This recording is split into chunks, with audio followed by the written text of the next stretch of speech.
Bienvenue à la correction de notre quatrième exercice en économie. Notre exercice du jour est subdivisé en deux parties. Dans la première partie, nous allons faire une analyse des documents sur les investissements directs à l'étranger, IDE. Et dans la deuxième partie, nous avons un sujet de dissertation sur la croissance démographique. Le sujet se présente ainsi. Ça, c'est la première partie et nous aurons à répondre à 4 questions là-bas. Et dans la deuxième partie, on a un sujet de dissertation avec document qui est là, que nous allons essayer d'analyser ensemble et faire ressortir le plan de la dissertation. Sans plus tarder, nous allons commencer avec la correction de l'exercice.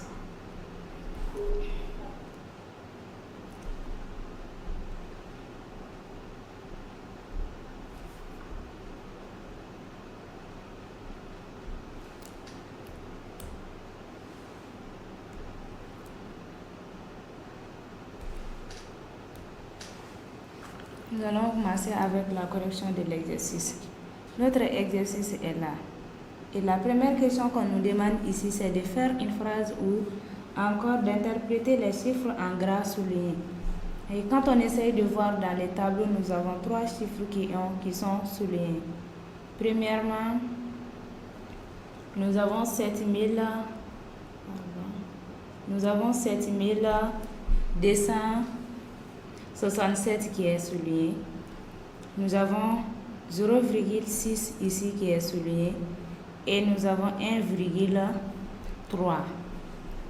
Mais bien avant d'interpréter ceci, nous allons voir d'abord, j'ai bien dit précédemment que pour interpréter ces chiffres, il faut d'abord connaître l'unité du tableau. Qu'est-ce que le tableau nous dit? Qu'est-ce que les colonnes nous disent? C'est ce qui nous permet de faire une bonne interprétation des chiffres qu'on nous demande d'interpréter. Ici, quand on essaye de voir, on a les données brutes qui sont là dans le tableau. On a les données brutes qui sont là, c'est-à-dire les sorties d'investissement qui sont en millions de dollars. Et dans la deuxième colonne, nous voyons qu'en pourcentage du total, ça veut dire quoi? Cela veut dire que les données de cette colonne-là sont en pourcentage, c'est-à-dire la part. Donc, connaissant tout cela, on peut maintenant directement interpréter les chiffres qu'on nous demande d'interpréter ici. On va commencer par les 7267. Qu'est-ce que ça veut dire ici? Pour interpréter cela, nous avons besoin de l'Afrique qui est là. Nous aurons besoin de ça. Et quand on essaie de monter, on voit ici des 1000. On voit ici des 1000. Et pour interpréter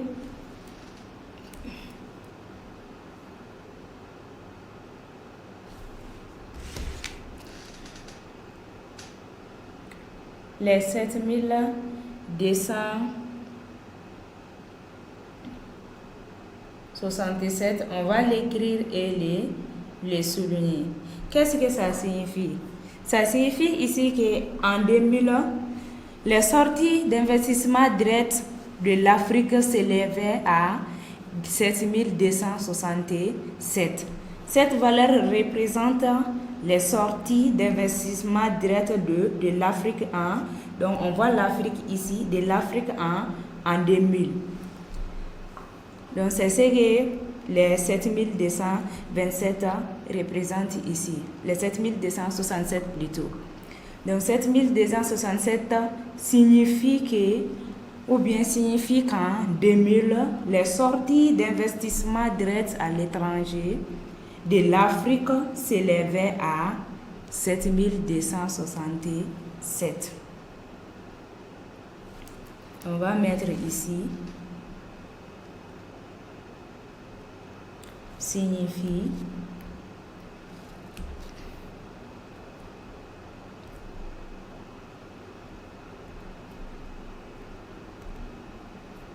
qu'en 2000,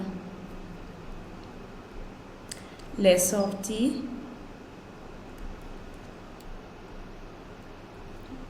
d'investissement direct à l'étranger de l'Afrique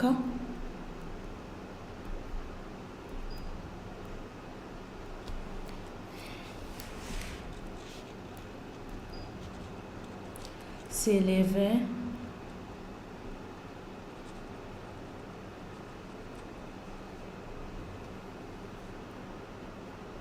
à 7267 millions de dollars.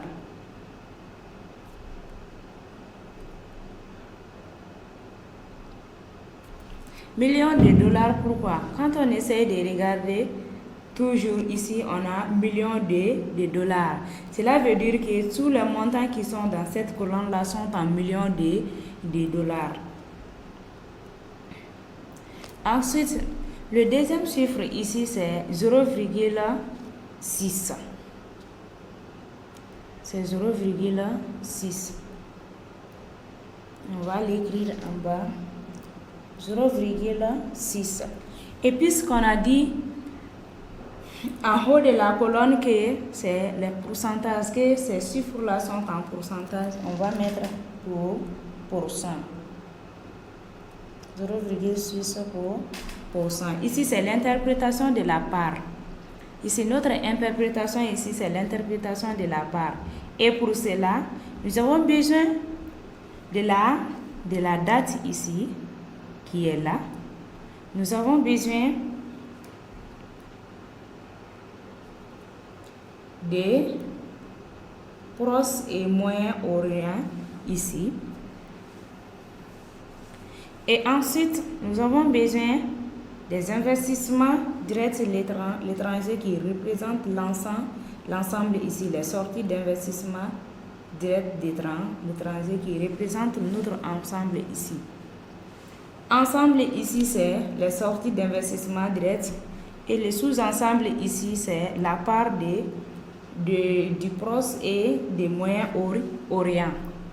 Et pour interpréter ça comme c'est le pourcentage de la part, on a dit que pour interpréter le pourcentage de la part, on a besoin de l'ensemble, du sous-ensemble du chiffre à interpréter et également de 100 qui représente l'ensemble.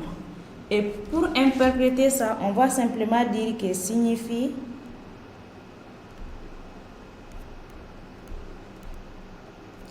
qu'en 1990, sur 100 dollars des sorties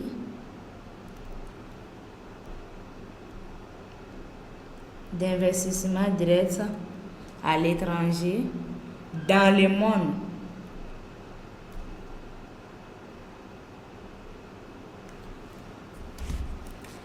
virgule 0,6 dollars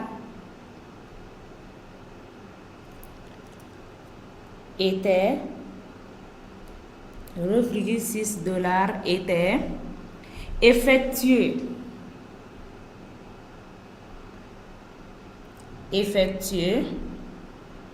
par le Proche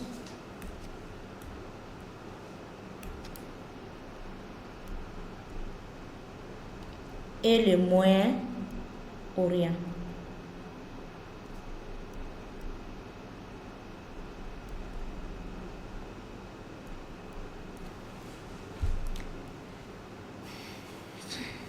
Donc ça, c'est l'interprétation des 0,6.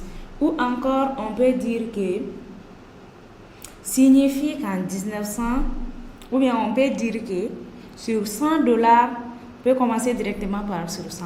Sur 100 dollars des sorties d'investissement direct, ou bien on peut enlever le dollar, mais on peut simplement dire que sur 100 des sorties d'investissement direct dans le monde, 0,6 était effectué par le Proche et le Moyen-Orient en 1990. Ça, c'est une autre interprétation. Et le dernier chiffre, c'est 1,3%. 1,3%. Ici, les 1,3%, c'est la même interprétation que l'interprétation qu'on vient de faire tout de suite. Simplement que pour cette fois-ci, le pays concerné ici, c'est, quand on essaye de voir ici, les pays concernés ici, c'est l'Europe. Donc, on va juste remplacer les Proches et Moyen-Orient par l'Europe simplement. Et c'est l'interprétation de 1,3%. Donc, on va simplement dire signifie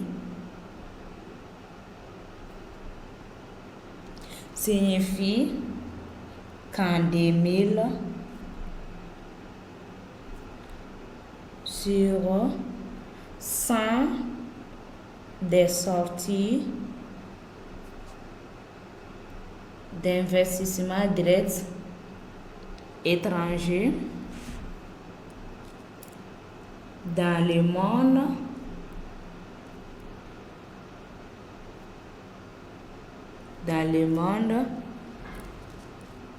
1,3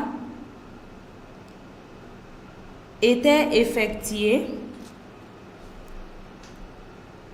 1,3 était effectué par l'Europe.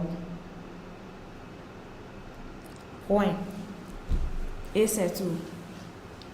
Donc, nous allons passer à la deuxième question de l'exercice.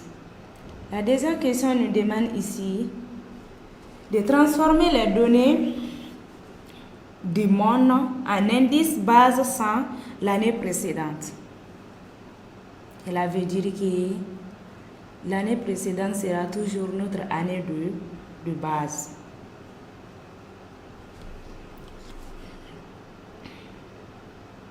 Et là, on va commencer d'abord par calculer pour l'année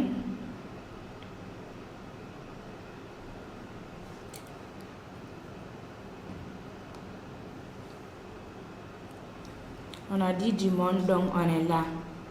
De là à là, on va utiliser ces données brutes là pour calculer l'indice, pour transformer ces données brutes là à l'indice.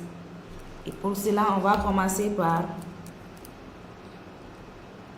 cette année. Donc, on considère toujours l'année précédente comme l'année de base. Cela veut dire que notre première année de base sera 1980.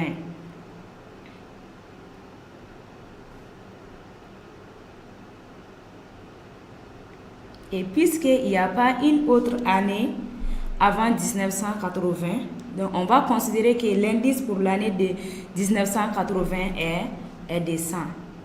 Donc, indice 1980 est égal à 100. Pourquoi? Parce que non seulement la valeur d'arrivée est égale à la valeur de départ pour cette date-là. Donc, et quand on va prendre la valeur en 1980 qui est 61 277, quand on va prendre ça divisé par 61 277 multiplié par 100, ça va nous donner comme valeur 100. Donc l'indice, l'année 1980 est égal à 100. Donc, et puisqu'on a dit que de considérer comme base l'année précédente, cela veut dire que pour calculer maintenant l'indice, c'est quelle année même? On va regarder l'année rapidement. Pour calculer l'indice de l'année 1985, on va considérer 1980 comme l'année de base. Et la valeur de départ, c'est ici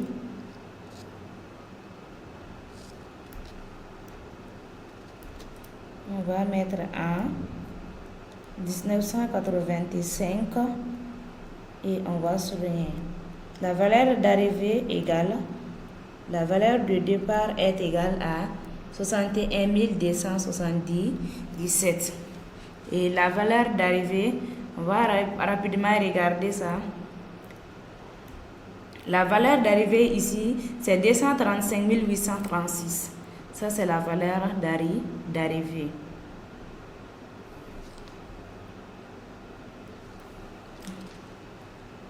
« 235 836. Et connaissant la formule de l'indice, on sait que l'indice est égal à la valeur d'arrivée sur la valeur de départ, le tout multiplié par 100. Donc, en remplaçant les choses par leur valeur, on dirait que l'indice 1985 est égal à la valeur d'arrivée, on va remplacer ça par sa valeur 235 836 sur la valeur de départ 61 277, le tout multiplié par 100, ce qui va nous donner une valeur de 384,97. Ça, c'est pour l'année 1985. Bien vrai que l'indice est multiplié par 100, je répète une fois de plus, l'indice n'est pas exprimé en pourcentage. Ensuite, on va aller en 2000 combien on regarde. Et regarde ça rapidement. En 1990. Et la valeur d'arrivée là-bas, c'est 335 194. La valeur de départ, c'est toujours l'année précédente, 235 836.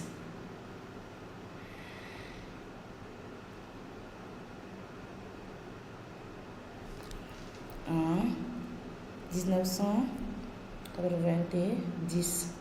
Donc, valeur d'arrivée égale 335 194. Et la valeur de départ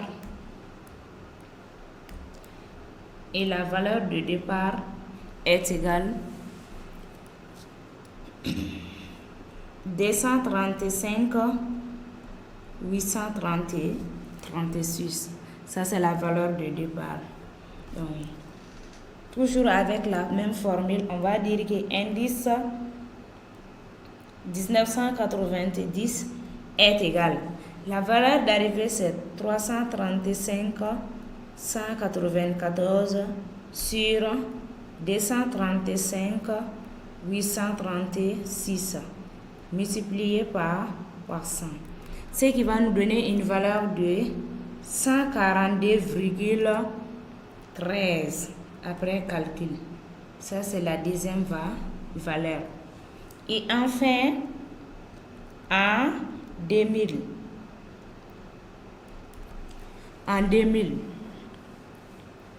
Pour calculer l'indice en 2000, la valeur de départ, toujours l'année précédente, serait égale à 335 194. Et la valeur d'arrivée, on va regarder ça rapidement dans les tableaux. La valeur d'arrivée ici, c'est 1 068 786. 1 068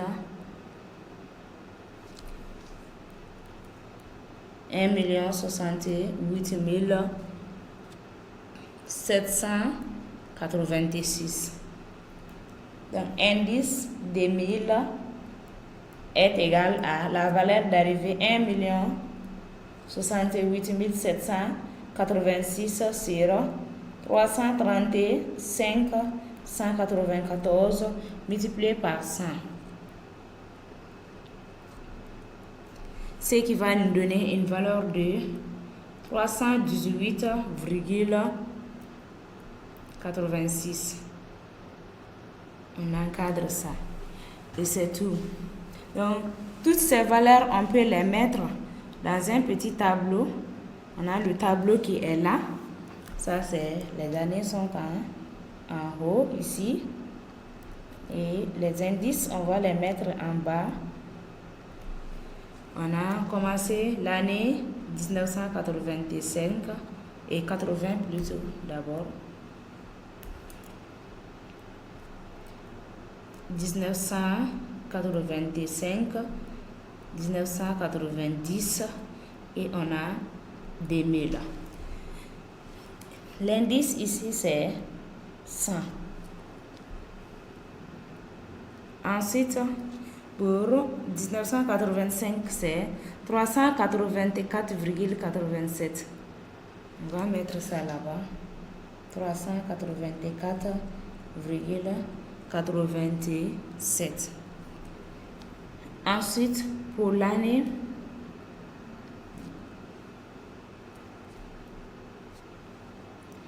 1990, c'est 142,13. 142,13. Et enfin, la dernière valeur, c'est 318,86. 318,86. Et ça, c'est la réponse à la deuxième question. Sans plus tarder, nous allons passer à la quatrième question. La quatrième question nous demande de calculer le taux d'accroissement annuel moyen des sorties d'investissement direct des pays de l'OCDE sur la période et d'interpréter le résultat.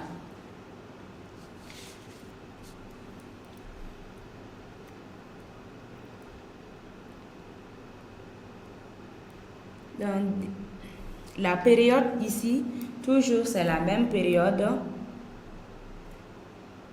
Toujours c'est la même période. Toujours c'est de 1980 à 2000. 1980 à 2000. Ça c'est la période.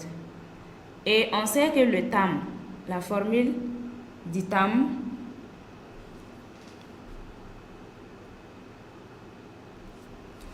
dans l'exercice précédent, nous avons dit qu'on peut calculer le TAM de deux manières. Donc, premièrement, nous avons la première formule qui est TAM est égal à la racine nème de n moins 1 multiplié par 100 avec m égale valeur d'arrivée sur valeur de départ. Et on a dit que deuxièmement, on a TAM est égal à la racine nème de mg moins 1, le tout multiplié par 100 avec mg égale m1 fois m2 fois m3 jusqu'à mi. Aujourd'hui, on ne va pas le calculer avec les deux formules. On va simplement prendre la première formule pour calculer le TAM ici. En prenant la première formule, nous avons besoin d'abord de m et nous avons besoin de n. Donc, pour calculer m, on a besoin de la valeur d'arrivée. Nous avons besoin ici de la valeur de n et de la valeur de m. Et pour calculer m, on a besoin de la valeur d'arrivée qui se trouve dans l'exercice et de la valeur de départ qui se trouve là-bas également. On va vérifier rapidement, on va prendre rapidement la valeur d'arrivée et la valeur de départ. La valeur de départ ici c'est 61 277 et la valeur d'arrivée c'est 1 68 786. Ça, c'est la valeur d'arrivée là-bas.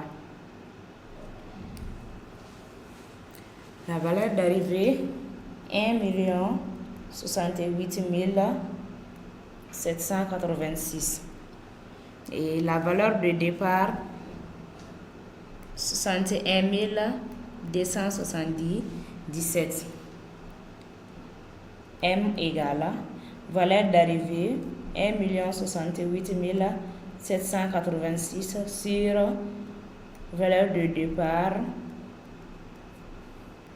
ce qui nous donne une valeur de 17,4418. Ensuite, on a besoin de N. On a dit que N, c'est le nombre d'années qui sépare la date de départ et la date d'arrivée. Le nombre de départ entre la date de départ et la date d'arrivée. Et pour connaître ce nombre, on prend tout simplement, puisque ici il n'y a pas de répétition d'année, on va prendre tout simplement l'année d'arrivée qui est 2000 moins l'année de départ qui est 1980 pour avoir le nombre d'années. Donc on aura N égale 2000 moins 1980, ce qui va nous donner, après calcul, 20 ans. 20 ans. Là maintenant, ce qui reste à faire maintenant, c'est de remplacer juste les choses par leur valeur pour obtenir le temps. On aura temps égale, connaissant N, on remplace N par sa valeur 20 racine 2. Et connaissant M, on a 17,400 et 4418 moins 1 multiplié par 100. Ce qui va nous donner 15,37 pour 100. Donc, temps égale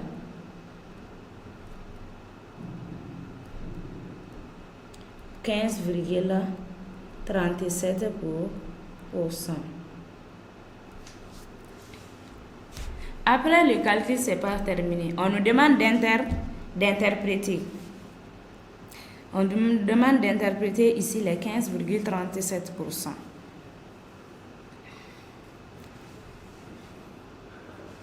Et j'ai dit dans les exercices précédents que pour interpréter le temps, deux mots sont très importants. Moyenne et chaque année. Il faut toujours avoir ces deux termes dans l'interprétation.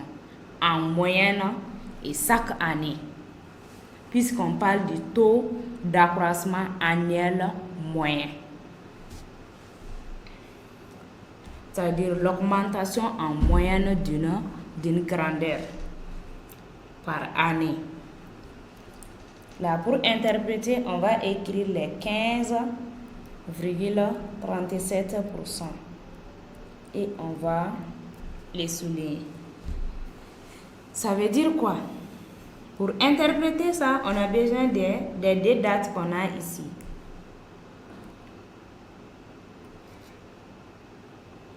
« 1980, 2000. En plus de cela,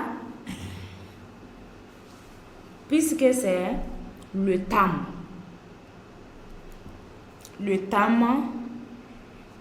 des investissements directs à l'étranger,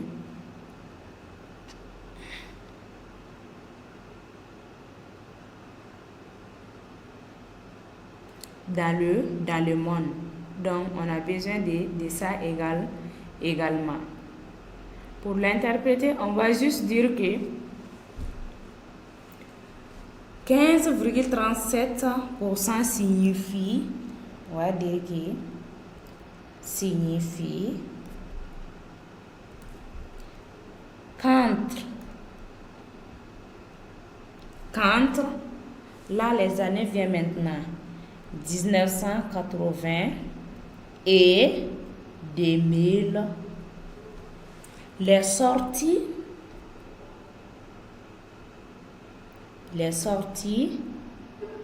d'investissement direct l'étranger dans le monde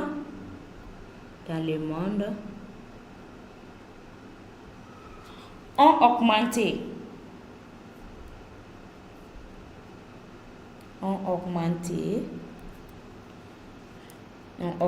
de 15,37% en moyenne chaque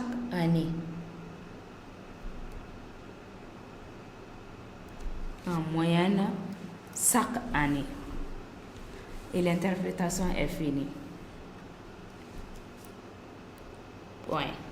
Signifie qu'entre 1980 et 2000, les sorties d'investissement direct à l'étranger dans le monde ont augmenté de 15,37% en moyenne chaque année. Il nous reste la dernière question. Pour la dernière question, on dit, avec chiffre à l'appui, dit quel pays a la plus importante des sorties d'investissement direct sur la période.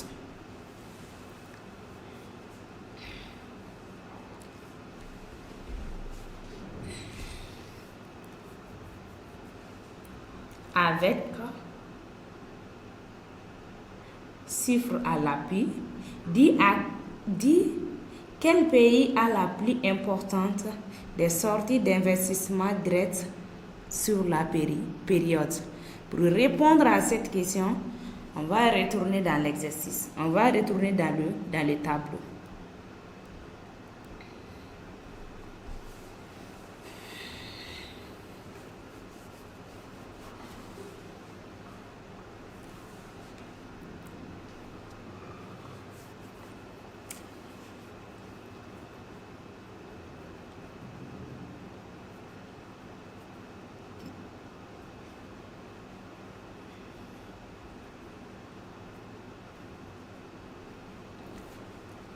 En retournant dans les tableaux ici,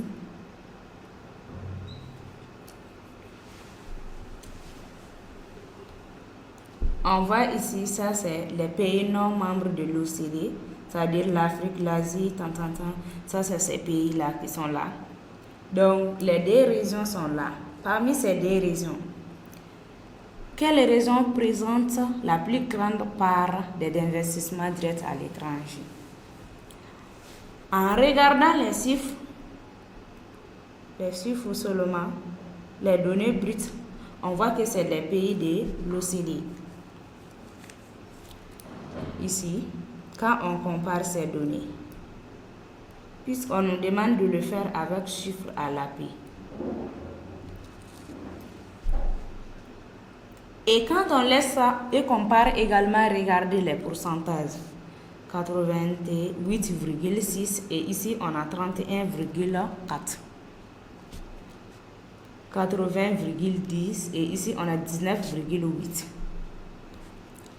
79,7, 21,3. 84,6 et on a 12,9. Donc pour répondre à la quatrième question ici, nous allons tout simplement dire que sur toute la période,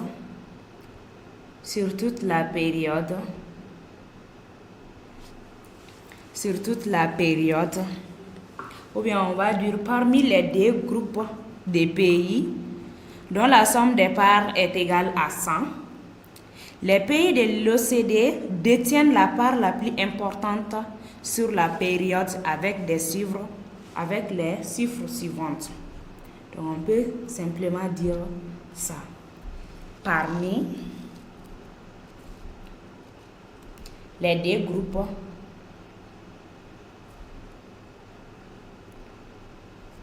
des pays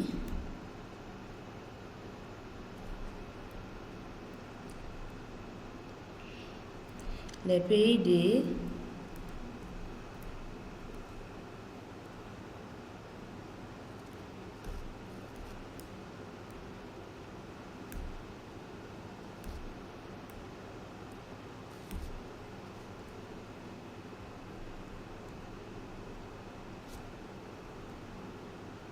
l'OCDE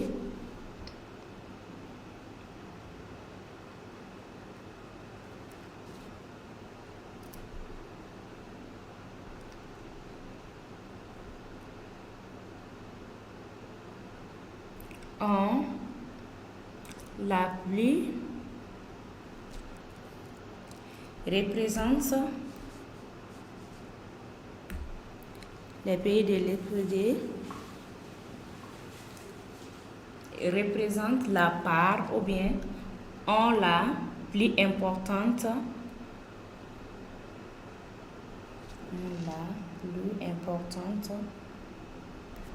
part des sorties IDE sur la période avec les données suivantes. Ici, avec les données, on peut prendre les taux, tout comme on peut prendre les données brutes. Comme je l'ai expliqué tout de suite dans le tableau. On peut prendre les taux, c'est-à-dire les parts. On peut prendre les parts en pourcentage, tout comme on peut prendre les données brutes. Ici, moi je vais prendre les données, les pourcentages. On a 80 et 68,6%, 80,2%, 79,7% et enfin 84,6%. Et ça, c'est la fin de la première partie de l'exercice du jour. Sans plus tarder, on va entamer la deuxième partie. Et là, on a une dissertation. Le sujet de la dissertation est là. On dit, les pays développés et les pays en développement se trouvent à des phases différentes dans la transition démographique. Après avoir fait ressortir les caractéristiques spécifiques de ces évolutions démographiques, on nous demande maintenant d'aborder ensuite leurs conséquences. Ça, c'est le sujet de dissertation. Et on nous a donné les documents. Ça, c'est les dépenses d'éducation. Ça, c'est document 1, les dépenses d'éducation, de l'éducation. Et la deuxième, c'est les effets à court terme. Ici, les effets cités ici, c'est les effets de la croissance démographique à court terme. Ensuite, quatrième document, ça c'est l'évolution de la population du monde. Les données chiffrées ici, l'évolution de la population du monde. Ensuite, enfin, on a le schéma même de la transition démographique qu'on nous donne ici dans le document 4. Le schéma de la transition démographique.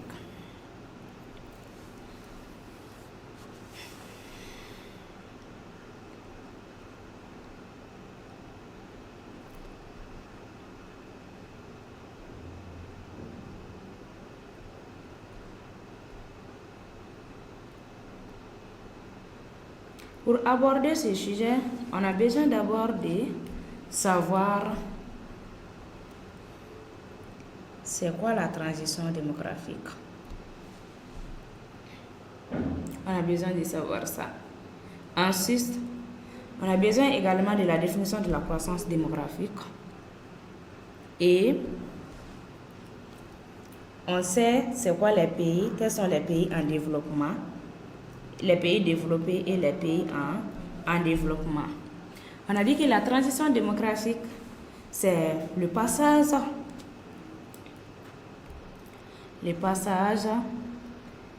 de la population d'un pays d'un régime démographique à une autre, c'est-à-dire le passage d'une forte mortalité et de natalité à une faible mortalité et de natalité. C'est ça l'explication de la croissance démographique. Et pour cette dissertation, on a besoin ici du document 2 qui va nous intéresser beaucoup ici. Le document 2 qui est là, qui nous parle des effets, puisqu'on nous demande d'abord d'aborder les caractéristiques et ensuite de faire ressortir les conséquences de la transition démographique sur les pays en développement et les pays développés. Donc pour cela, on a besoin du deuxième document ici qui nous donne d'une part les effets à court terme de la transition démographique. Ensuite, on a besoin également du document 4 ici. Document, le schéma de la transition démographique. Pourquoi on a besoin de ça? Parce que c'est ce schéma qui va nous permettre de faire ressortir les caractéristiques de la transition démographique pour les pays développés et pour les pays en développement.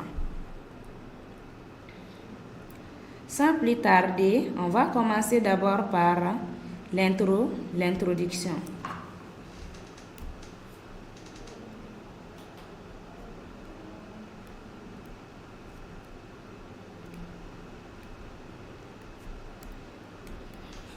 On va faire l'introduction, ensuite on va annoncer les plans, expliquer les plans et on va faire la conclusion ensemble.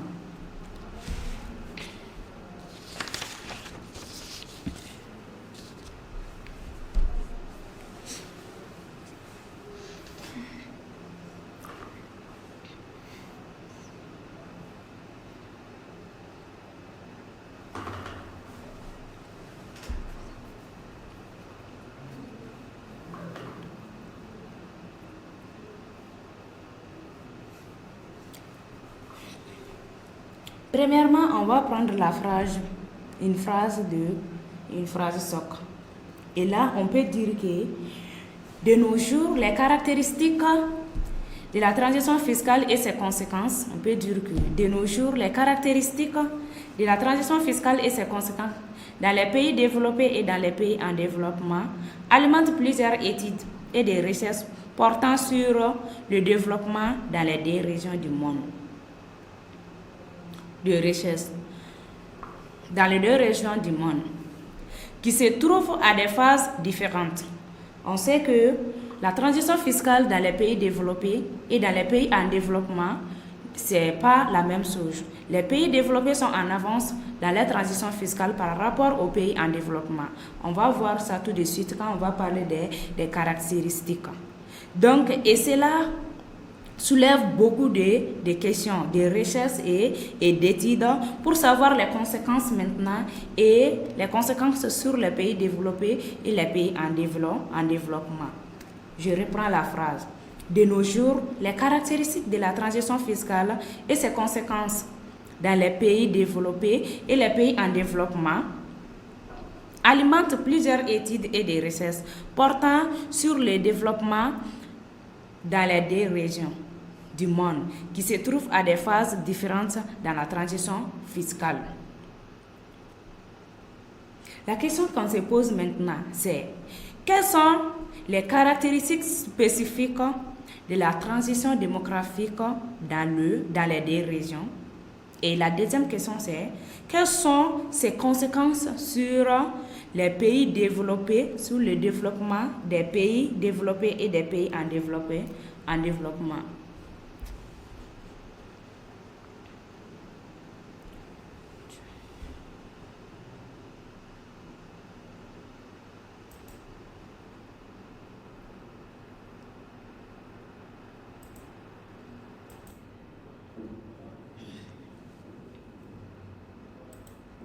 Je disais que pour la deuxième partie, nous allons faire rapidement la définition et nous allons faire rapidement ensemble l'introduction. On va faire l'introduction, on va faire ressortir le plan et on va faire la conclusion de la dissertation.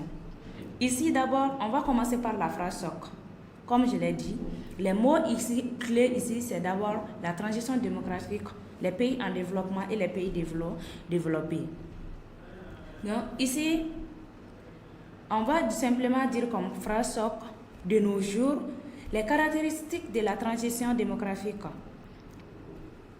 et ses conséquences dans les pays développés et les pays en développement alimentent plusieurs recherches d'études portant sur le développement de ces deux régions du monde qui se trouvent à des phases différentes dans la transition démographique.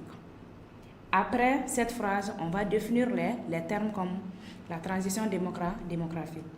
Je disais que la transition démographique se définit comme étant le passage d'un régime dit régime ancien démographique qui est caractérisé par une forte natalité et de mortalité à un régime dit nouvel régime qui est caractérisé par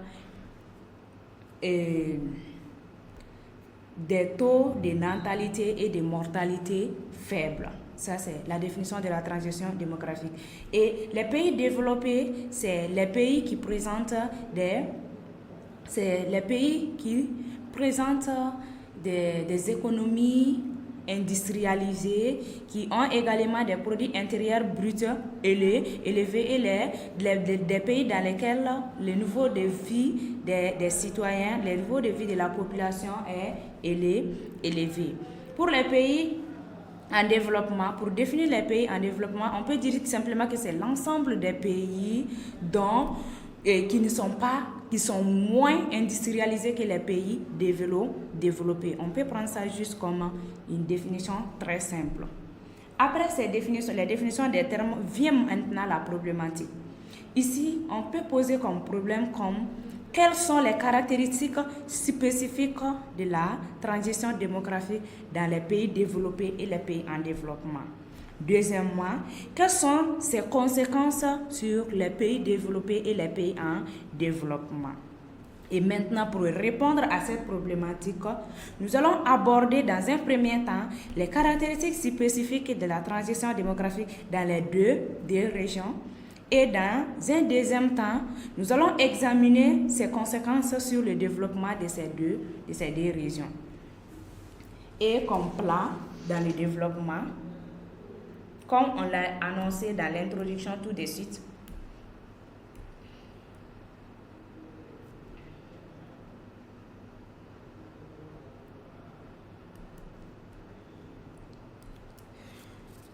bien avant de faire ressortir le plan, je vais résumer l'introduction encore. De nos jours, les caractéristiques de la transition démographique et ses conséquences dans les pays développés et les pays en développement alimentent plusieurs études et des recherches portant sur le développement dans les pays développés et les pays en développement du monde qui se trouvent à des phases différentes dans la transition démographique. La transition démographique étant le passage d'un régime dit ancien régime caractérisé par une forte natalité et de mortalité à un régime dit nouveau régime qui est caractérisé par des taux de natalité et de mortalité faibles.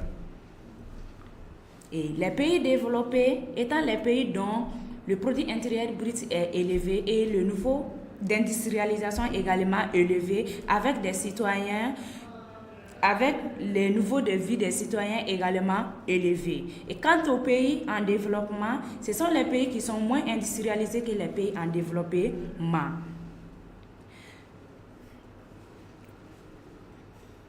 La problématique ici, quelles sont les caractéristiques spécifiques de la transition démographique dans les deux régions, c'est-à-dire les pays en développement et les pays développés? Quelles sont ses conséquences maintenant sur le développement de ces pays? pour aborder maintenant cette problématique. Nous aborderons dans un premier temps les caractéristiques spécifiques de la transition démographique dans les pays développés et dans les pays en développement. Et dans un deuxième temps, nous allons examiner ensemble les conséquences de la transition démographique sur les deux régions. En développement, en grand 1, notre développement sera en deux grandes parties. Comme nous dit le sujet, nous demande d'abord de donner les caractéristiques et les conséquences. Donc là, en grand 1, nous allons parler des caractéristiques. En grand 1,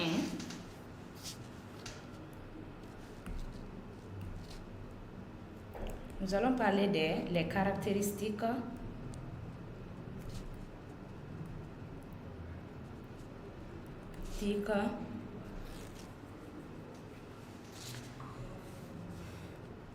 de la transition démographique.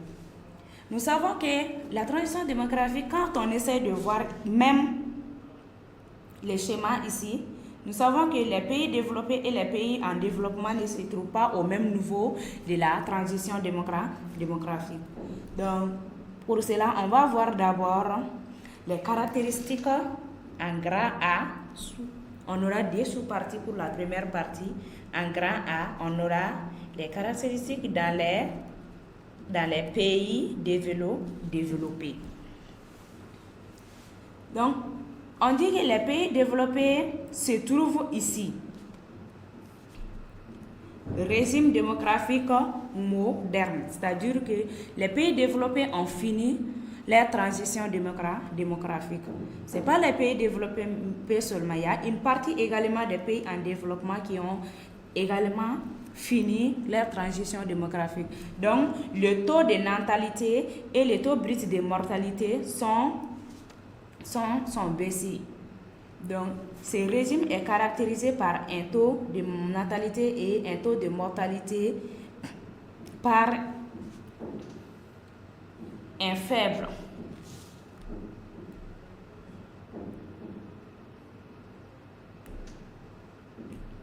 Donc, ce régime est caractérisé par un faible taux de mortalité et de natalité. Donc, on peut dire que dans les pays développés, les caractéristiques de la transition démographique sont d'abord la baisse de la fécondité et de la mortalité. Donc, qui ont entraîné ici, quand on essaye de voir le document, toujours dans le document 4, qui ont entraîné ici le vieillissement démographique de la population. Donc, on va parler de ces caractéristiques ici. Donc, également donner ce qui se trouve à l'origine du vieillissement de la population dans ces pays. On peut citer entre autres les progrès économiques, la médecine, etc., qui ont baissé la mortalité. Donc, ainsi, les contraceptions ont permis et l'émancipation des femmes ont permis également de baisser la fécondité dans ces pays-là. Ça, c'est la première sous-partie. Deuxième sous-partie, maintenant, on va parler des caractéristiques dans les pays en développement. Dans les pays en développement, contrairement aux pays développés, les pays en développement se trouvent toujours ici, sont en transition fiscale. Ils n'ont pas achevé d'abord leur transition fiscale. Donc, ces pays se retrouvent avec un taux de natalité élevé, et un taux de mortalité également élevé. Là, on voit ici l'explosion, ce qui a amené l'explosion démographique dans ces pays, c'est-à-dire une augmentation brusque de la population dans ces pays. Et cela est dû à quoi? Premièrement, cela peut être dû à l'ignorance dans ces pays-là. Ensuite, ça peut être dû à la pauvreté. Également, ça peut être dû au fait que, selon beaucoup de pays, en développement, le rôle de l'enfant, le rôle économique de l'enfant, c'est-à-dire que ça peut être dit au rôle économique de l'enfant. Parce que nos parents pensaient qu'il faut faire beaucoup d'enfants pour avoir des enfants qui vont cultiver au sang et amener de quoi vivre.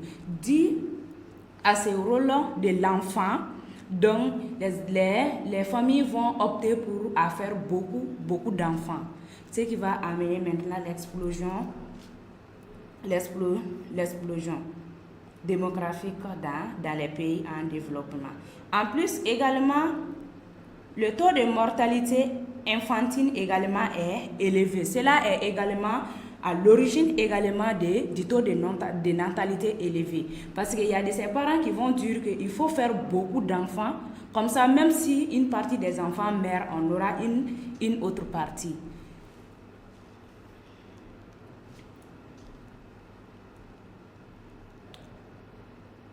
Et pour la deuxième partie, on va parler maintenant des conséquences de la transition démographique.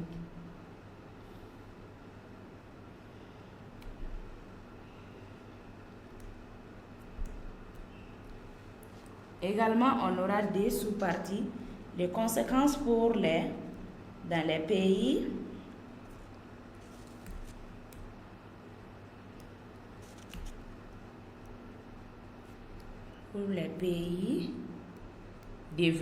développés. En parlant des conséquences ici de la transition démographique, c'est très simple. On dit que les pays développés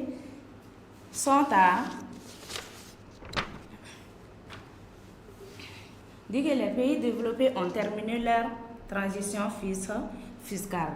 Cela veut dire qu'ils se retrouvent avec une population vieille, puisqu'on parle du vieillissement démographique ici.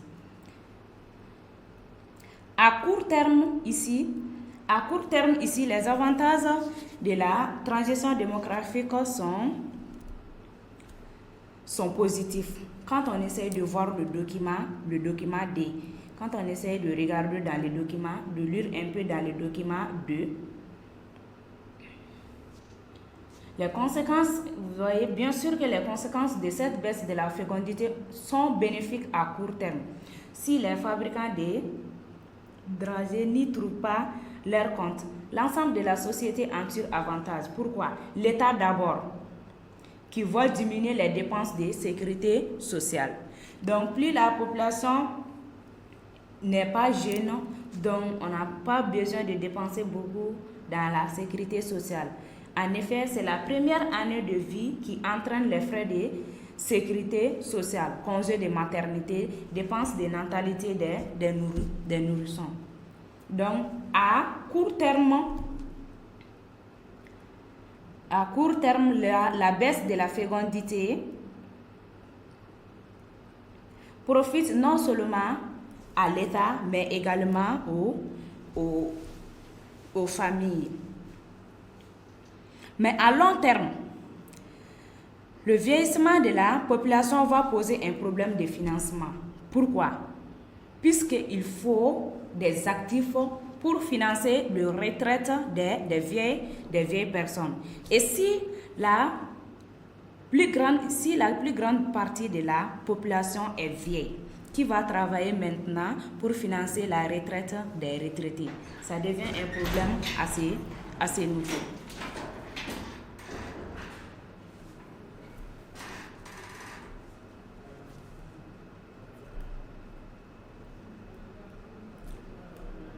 Les conséquences pour les pays en développement. Comme on l'a dit, pour certains pays, l'explosion démographique a des avantages dans les pays en développement, puisque ça permet d'avoir des actifs qui vont travailler, qui vont remplacer l'ancienne génération de travailleurs. Je répète encore, pour certaines économies dans les pays en développement, l'explosion démographique a des avantages, puisque ça contribue à remplacer l'ancienne génération par une nouvelle génération de travailleurs. Ça, c'est par une nouvelle génération de travailleurs qui sont plus qualifiés également que ceux qui viennent de passer. Donc, cela favorise la demande des biens et des services et l'offre de travail. Mais pour d'autres, l'explosion démographique devient un frein au développement. Pourquoi? Parce que quand on a plus de personnes à nourrir, cela peut épuiser les ressources naturelles. Ça, c'est de 1. Et de 2, s'il y a plus de jeunes à prendre en charge et qu'il n'y a pas beaucoup d'investissement, ça va augmenter le chômage, l'insécurité, l'immigration, donc etc. Donc ça freine également le développement dans certains pays en développement. Et enfin, nous allons conclure. Après ce plan, nous allons conclure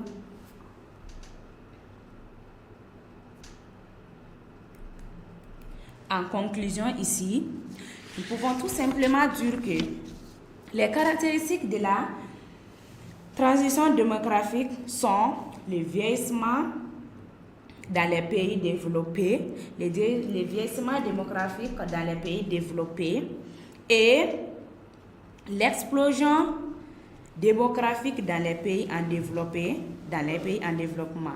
Et les conséquences de la transition démographique sont doubles, aussi dans les pays développés que dans les pays en développement. Le vieillissement a des avantages à court terme et des inconvénients à long terme. Et l'explosion démographique est un atout au développement pour les natalistes et un frein au développement pour les antinatalistes. On se demande si d'ici la fin du XXIe siècle, tous les pays du monde ne seront pas affectés par le vieillissement de la démocratie. Ça, c'est l'ouverture ici. On se demande, la question qu'on se pose, c'est que d'ici la fin du XXIe siècle, est-ce que tous les pays du monde ne seront pas affectés par le vieillissement démographique? Et ceci met fin à la correction de notre exercice du jour. On se dit à demain pour la correction de l'exercice 4 en comptabilité qui est sur l'amortissement linéaire. À demain.